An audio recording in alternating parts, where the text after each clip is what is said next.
नमस्ते दोस्तों, एक बार पुनः आपका स्वागत है साइकोलॉजी की क्लास में। देखिए, पिछली क्लास में हमने पढ़ा कि मनोविज्ञान का उदय है वो किस रूप में चला। सबसे पहले दर्शन शास्त्र की एक शाखा के रूप में आया, फिर उस साइकोलॉजी शब्द की उत्पत्ति कैसे हुई। यानी हमने पढ़ा था कि आत्मा के अध्ययन तक कि मनोविज्ञान का जो स्वरूप था, हम यहाँ कहें कि चौथी और पाँचवीं सदी तक, पाँचवीं सदी से 16वीं सदी तक, 16वीं सदी, यहाँ तक जो मनोविज्ञान का जो स्वरूप था, मनोविज्ञान का जो स्वरूप था वो आत्मा के अध्ययन के रूप में हो रहा था। आत्मा का अध्ययन के रूप में हो रहा था। और जब ये आत्मा के अध्ययन के रूप में हो रहा था तो यानी सुकरात ने भी कहा, कुछ दर्शन शास्त्री थे, प्लेटो ने भी कहा, अरस्तु ने भी कहा कि, और इनके बाद अरस्तु के कुछ सहयोगी रहे जैसे देकार्ते, उन्होंने भी कहा। अब हमारे पास सबसे पहले ये क्वेश्चन आ जाता है कि जब शुरुआत प्लेटो ने की थी, प्लेटो की एक पुस्तक है रिपब्लिक, हमें जो जानकारियाँ मिलती है वो पुस्तकों से ही मिलती हैं। और प्लेटो की जो पुस्तक थी, जैसे हम दोबारा से उसी बात पे आते हैं कि प्लेटो जो थे, प्लेटो ने कहा था कि आत्मा ही परमात्मा है, आत्मा ही परमात्मा है। अब हमें ये जो जानकारियाँ हैं, ये जानकारियां उनकी पुस्तक है प्लेटो की रिपब्लिक, उस रिपब्लिक पुस्तक से मिलती है। और इन्हीं ये जो शिष्य थे, प्लेटो सुकरात के शिष्य थे, जबकि सुकरात ने किसी प्रकार की कोई लेखन सामग्री नहीं मिलती कि उन्होंने मनुष्य के बारे में बताया, कोई पत्र या लेख नहीं लिखा गया था। वो केवल और केवल अपने विचारों के द्वारा ही लोगों को समझाया करते थे, लोगों के मनोविज्ञान या मनुष्य के जीवन के बारे में बताया करते थे। शुरुआत के दार्शनिक थे और उन्होंने पुस्तक, उनके शिष्य प्लेटो ने पुस्तक लिखी रिपब्लिक, उसमें ही बताया गया था कि आत्मा ही परमात्मा। इसी पुस्तक से हमें जो जानकारियां मिलती हैं कि ये रिपब्लिक पुस्तक में कि मानव व्यवहार का अध्ययन किया जाता है, मानव व्यवहार का अध्ययन किया जाता है, यही इसी पुस्तकों से जानकारियां मिलती हैं। अब हमारे पास इन सभी बातों को अगर हम लेकर के आए तो हम कह सकते हैं कि चौथी और पाँचवीं सदी से लेकर के 16वीं या 17वीं शताब्दी तक जो मनोविज्ञान का जो रूप रहा, उसमें जो अध्ययन किया गया था, शुरुआत में तो मनुष्य के बारे में, उसके बाद में मनुष्य के अध्ययन के बाद जब एक सही रास्ता देने का जो समय आया तो उस समय मनोविज्ञान को आत्मा के बारे में पढ़ा जाने लगा। अब यहाँ पे आत्मा का अध्ययन होने लगा। जब आत्मा का अध्ययन होने लगा दोस्तों, ये जो समय आ गया था 16वीं शताब्दी तक का। इसके बाद की अगर हम चर्चाएं करें, यानी 16वीं शताब्दी के बाद आत्मा के विज्ञान, आत्मा के अध्ययन के बाद एक मनोवैज्ञानिक थे देकार्ते।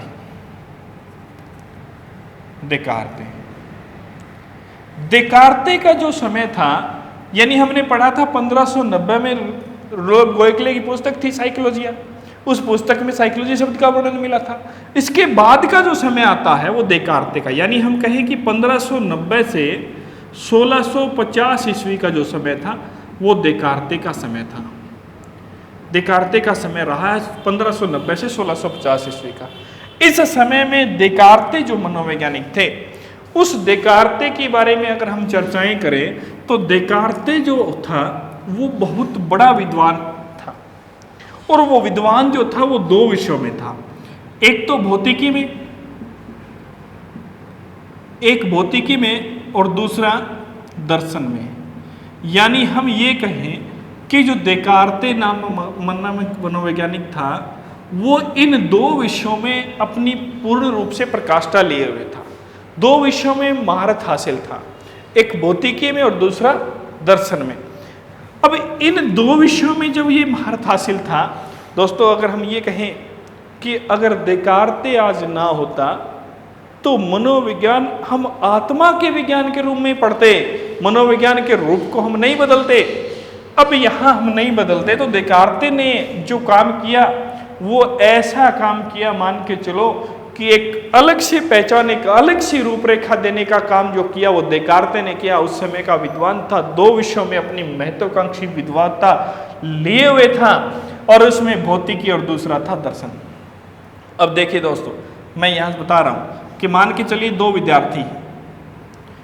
विद्यार्थी हैं और दोनों विद्यार्थी 10वीं कक्षा में हैं।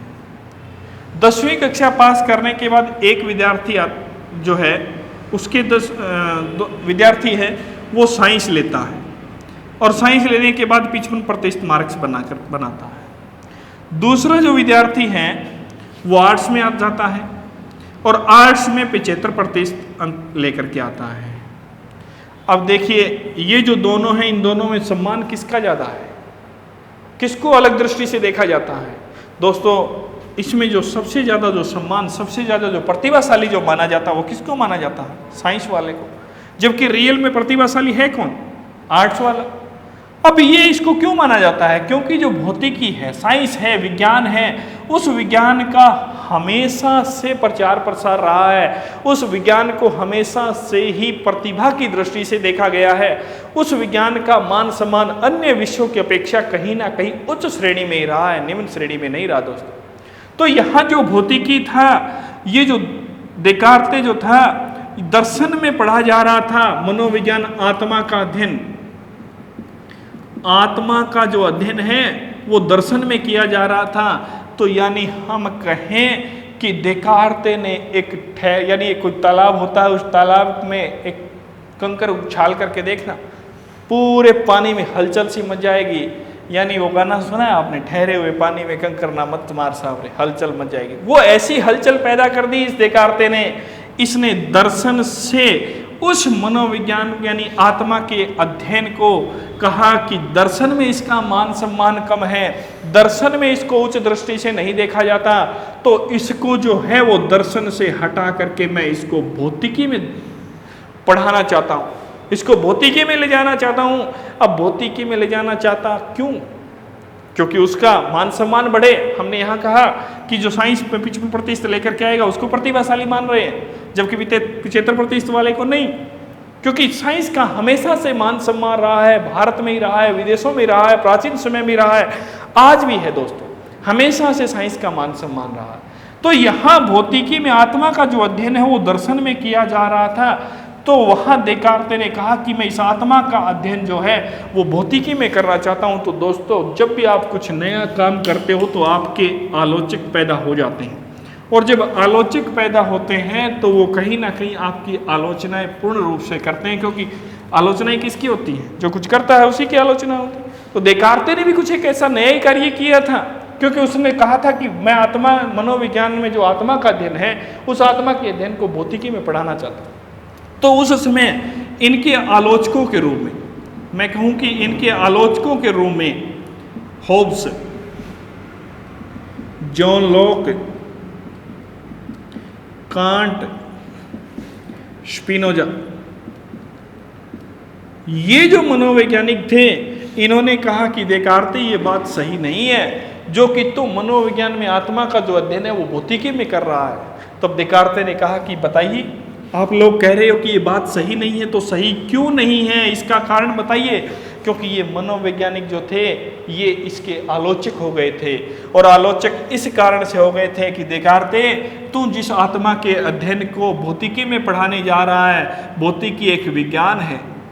भौतिकी क्या है? विज्ञान है, और विज्ञान में वो चीज़ पढ़ी जाती है जिसका कोई भार होता है, जिसका कोई मान होता है, जिसका कोई अस्तित्व होता है, जिसकी कोई दूरी होती है, जिसको हम देख सकते हैं, जिसको हम छू सकते हैं। यानी जो चीज़ें मूर्त हो सकती हैं वो मूर्त चीज़ों का ही अध्ययन किस में किया जाता है?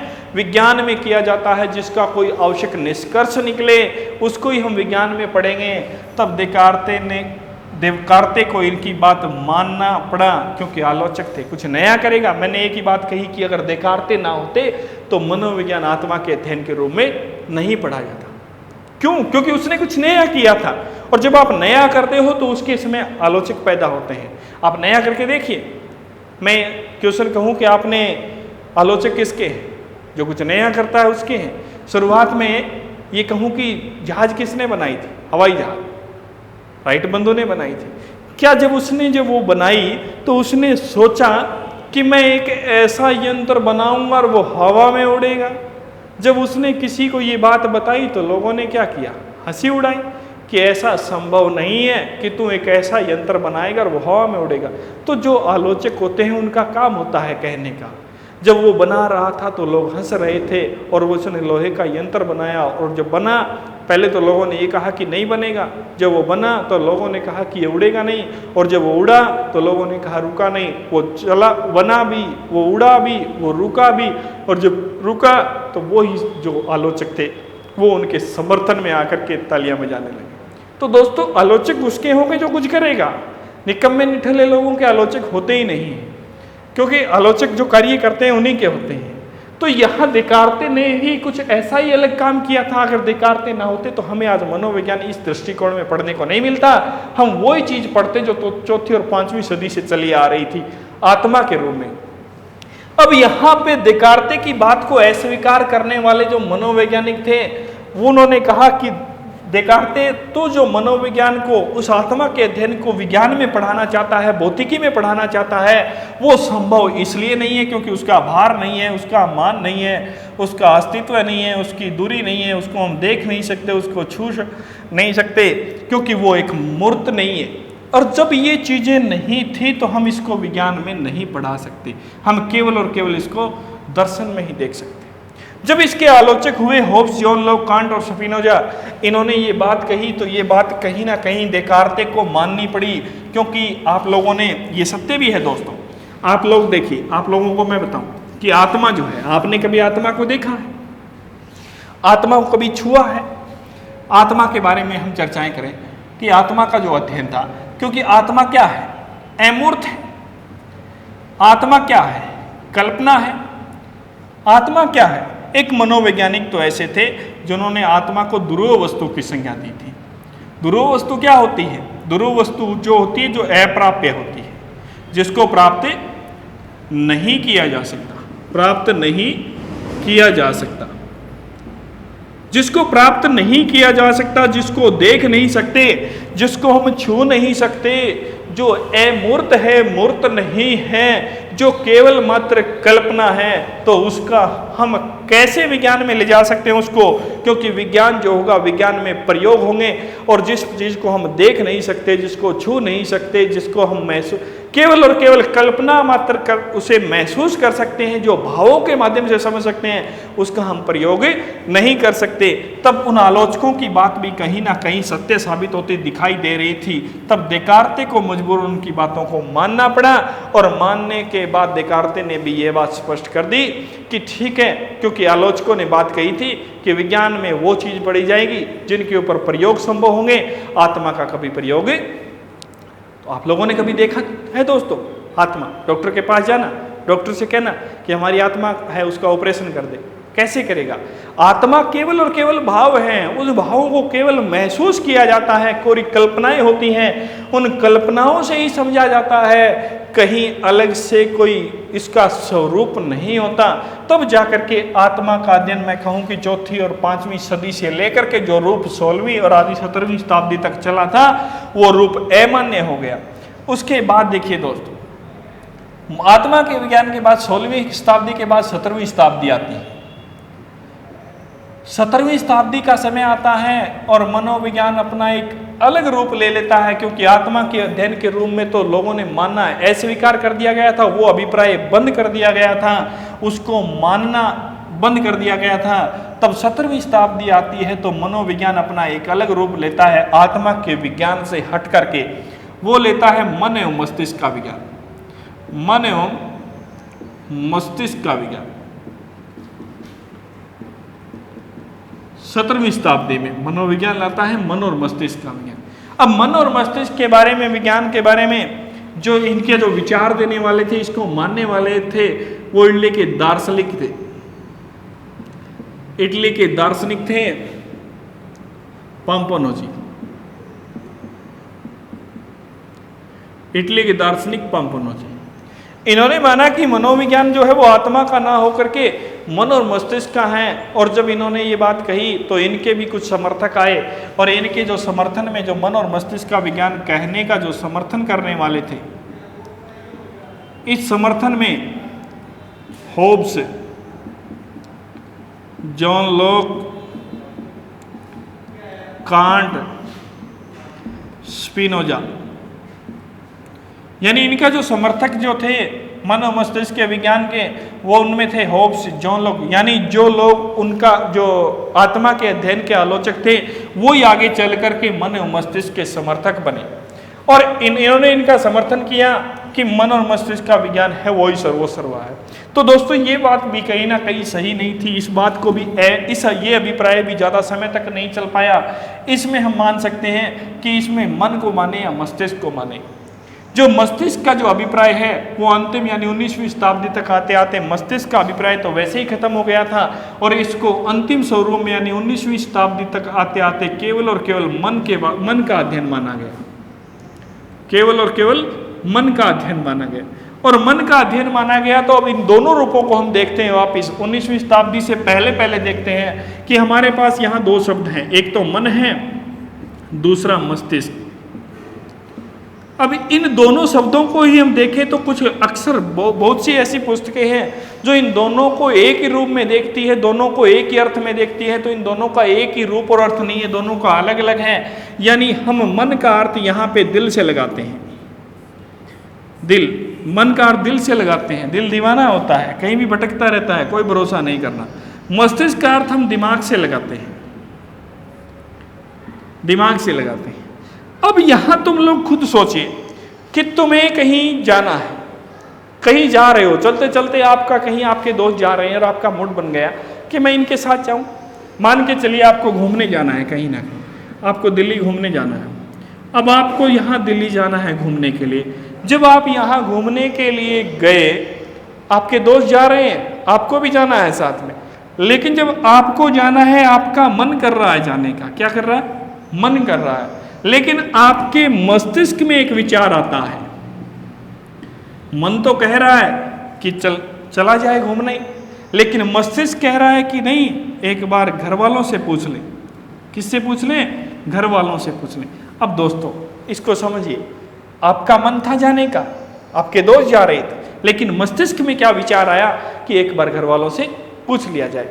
क्योंकि मन और मस्तिष्क दोनों एक नहीं हैं, दोनों अलग अलग हैं। मन अलग तरीके से कार्य करता है और मस्तिष्क अलग तरह। लेकिन बहुत से ऐसे मनोवैज्ञानिक जो थे इन दोनों को एक ही माना। अब समस्या आई कि मन कितने हैं दोस्तों? अक्सर जितनी भी पुस्तकें हैं उन पुस्तकों में हम देखते हैं तो मन हमें मिलते हैं, मन के बारे में हम पढ़ते हैं। कितने बहुत से ऐसे विद्यार्थी हैं जो मन को 3 मानते हैं। कितने मानते हैं? 3 मानते हैं। और 3 मन कौन से मानते हैं? अक्सर विद्यार्थी जो 3 मन मानते हैं उनमें पहला मानते हैं चेतन, दूसरा अर्धचेतन, तीसरा अचेतन। इनको मानते हैं मन, चेतन मन, अर्धचेतन। दोस्तों ये मन के रूप नहीं है, ये चेतना के रूप है। ये सिगमंड फ्राइड जो थे, सिगमंड फ्राइड का मनोविश्लेषण सिद्धांत है, उसमें पढ़ते हैं हम। सिगमंड फ्राइड के मनोविश्लेषण सिद्धांत में चेतना के 3 रूपों को बताया जाता है। ये चेतना के रूप है, न कि मन के रूप हैं। तो अब हमारे सामने यह क्वेश्चन आता है कि मन कितने हैं? क्योंकि हमारा जो मनोविज्ञान है वर्तमान का मन और मस्तिष्क का विज्ञान है। अब मन और मस्तिष्क के विज्ञान में आता है तो हम कहते हैं कि मन कितने हैं? दोस्तों मन 2 होते हैं। कितने होते हैं? 2 होते हैं। मनों की संख्या 2 होती है। अब 2 मन कौन से होते हैं? एक तो होता है बाह्य मन, दूसरा होता है आंतरिक मन। मन कितने हैं? 2। क्वेश्चन आता है मन कितने? 2। चेतना के रूप कितने? 3। मनोविश्लेषण सिगमंड फ्राइड के अनुसार। अब यहां मन 2 है, बाह्य मन है और आंतरिक मन। हम ज्यादातर जो इस्तेमाल में लेते हैं वो बाह्य मन का लेते हैं, यानी हम कह सकते हैं कि 60% जो है वो बाह्य मन का इस्तेमाल लेते हैं, जबकि 40% हम किसका लेते हैं? आंतरिक मन का इस्तेमाल लेते हैं। जितना भी हमारा झूठ बोलने का काम है सारा का सारा कौन सा मन करता है? बाह्य मन करता है। आप कहीं जा रहे हो, आपके पास एक मोबाइल सबसे बड़ा झूठ बोलने का साधन है। आपसे कोई पूछता है कि हाँ कितनी देर में आ रहे हो, आप फोन पे कहते हो कि अभी आया 5 मिनट, जबकि आपने झूठ बोला। आप किसी बड़े बूढ़े के पास बैठना गांव में और बड़े बूढ़े से पूछना, उससे पूछना कि हाँ दादाजी ताऊ जी क्या हाल चाल है, वो कहेंगे कि बहुत बढ़िया है, जमाने के अनुसार बहू बेटे सब कुछ बढ़िया है, सब कुछ अच्छा चल रहा है। आप बैठना कहीं, उनके अंदर तक जाना, और जब उनके अंदर तक जाना, कुछ समय तक बातें करना, और कुछ समय तक बातें करने के बाद पता चलेगा उसके अंदर अपने उनके मन से अपने मन को मिलाना। मनोविज्ञान दोस्तों यही है, किसी के अंदर की बातों को बाहर निकाल करके लेकर के आना, और किसी के अंदर की बातों को बाहर निकालना इतना आसान काम नहीं है। अब किसी के अंदर की बातें बाहर निकालोगे तो उसके अंदर तक जाना होगा, और उसके अंदर तक जाना होगा तो उसके विचारों के साथ सामंजस्य बैठाना होगा, और उसके अंदर के विचार और अपने विचार जब आपस में ऐसे ही नहीं मिलते, ऐसे ही कहीं किसी के साथ विचार नहीं मिलते। विचार मिलाने के लिए पहले मन मिलाना पड़ता है, और मन इतनी आसानी से नहीं मिलता दोस्तों। हर हाथ मिलाने वाला दोस्त नहीं होता, क्योंकि वहाँ पे अपने मन को मिलाना पड़ता। अब मैं यहाँ एक एग्जाम्पल दे रहा था कि बड़े ताऊ जी दादाजी है, जिसको आप पूछते हो कि कैसे हो, वो कहता है कि ठीक है, जमाने के अनुसार बहू बेटे ठीक हैं, सब कुछ अच्छा चल रहा है। जबकि आप उनके पास बैठे रहना, उनके अंदर तक जाना, और जब अंदर तक जाओगे तो वो लास्ट में कहेंगे कि बेटा क्या बताऊं, सच्चाई ये है। और जब वो कहेंगे कि बेटा सच्चाई ये है, जब ये बात निकल करके आएगी, तब आप ये बात समझना कि वो इतनी देर जो बातें कर रहा था वो बाह्य मन से कर रहा था, अब आंतरिक मन से आया है, और वो अपना जो दुख है वो व्यतीत कर रहा है। तो दोस्तों 70% लोग, यानी मैं कहूँ 60 से 70% लोग हैं, वो बाह्य मन का इस्तेमाल लेते हैं। सारी की सारी जो झूठ है वो बाह्य मन से बोली जाती है, अक्सर झूठ बोलते रहते हैं। अब वो उस इतने समय तक आप बैठे, उसने वो बात बताई, अब वो किस मन से कह रहा है? बाह्य मन से कह रहा है। दोस्तों अक्सर विद्यार्थी या और भी बहुत से ऐसे लोग ज़्यादातर किस मन का इस्तेमाल लेते हैं? बाह्य मन का, क्योंकि ज़्यादातर झूठ बोली जाती है। अब यहाँ पे बहुत सी ऐसी समस्याएं पैदा हो गई कि मन और मस्तिष्क के विज्ञान को मानना हमारे सामने एक बहुत बड़ी चुनौती हो गई कि मन और मस्तिष्क के विज्ञान को किस रूप में, किस स्थिति और कहाँ तक माना जाए। जब कहाँ, किस स्थिति, किस रूप तक माना जाए, तो दोस्तों हमारे सामने जो समस्याएं आई थी, उन समस्याओं में कि मन कितने हैं, मन कितने हैं। लोगों ने मनोवैज्ञानिक जो आलोचक इसके भी हुए, उन्होंने माना कि मन कितने हैं। अब मन कहाँ है? जिस तरीके से आत्मा की जो आलोचक हुए थे, उन्होंने जिस रूप से देखा था, उसी रूप से मन के बारे में समस्याएं हुई कि मन कितने हैं, और मन कितने हैं तो मन कहाँ है, कैसा है, किस मन का कोई रंग है कि नहीं है।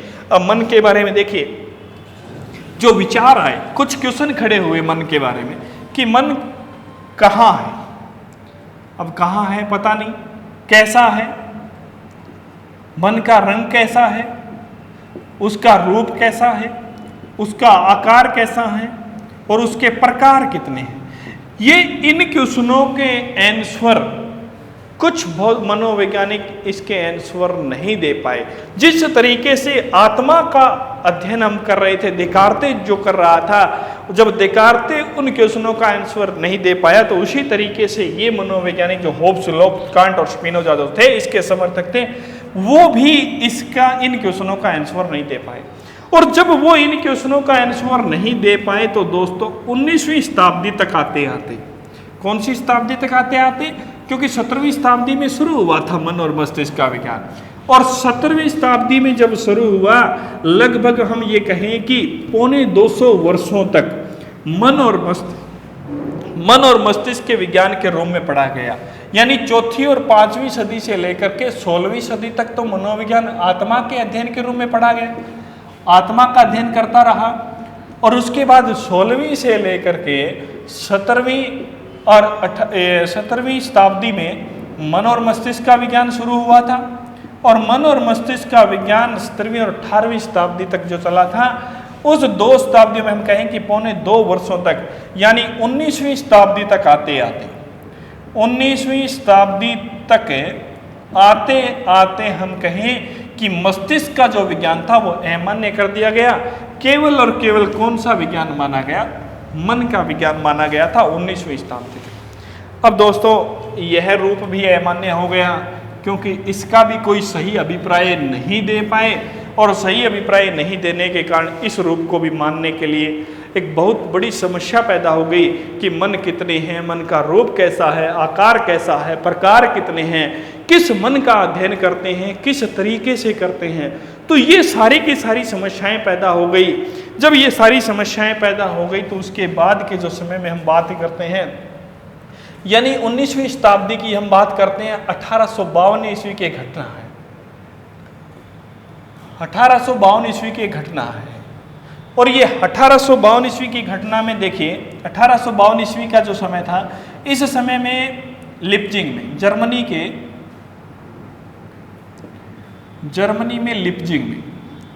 में लिप्जिंग एक शहर है। उस शहर में एक विश्वविद्यालय है, उसका नाम है कार्ल मार्क्स विश्वविद्यालय। वर्तमान में इसका नाम है कार्ल मार्क्स विश्वविद्यालय। 1852 ईस्वी की घटना, जर्मनी के लिप्जिंग में कार्ल मार्क्स विश्वविद्यालय। अब कार्ल मार्क्स विश्वविद्यालय में घटना हुई थी। जर्मनी के बारे में हम पढ़ते हैं, एक हमें जो अमूमन सामान्य जानकारी मिलती है जर्मनी के संबंध में, वो ये मिलती है कि जर्मनी के लिप्जिंग में 1879 में, हमने तो यही पढ़ा था कि 1879 में एक प्रयोगशाला स्थापित की गई थी और विलियम वुंट के द्वारा स्थापित की गई थी।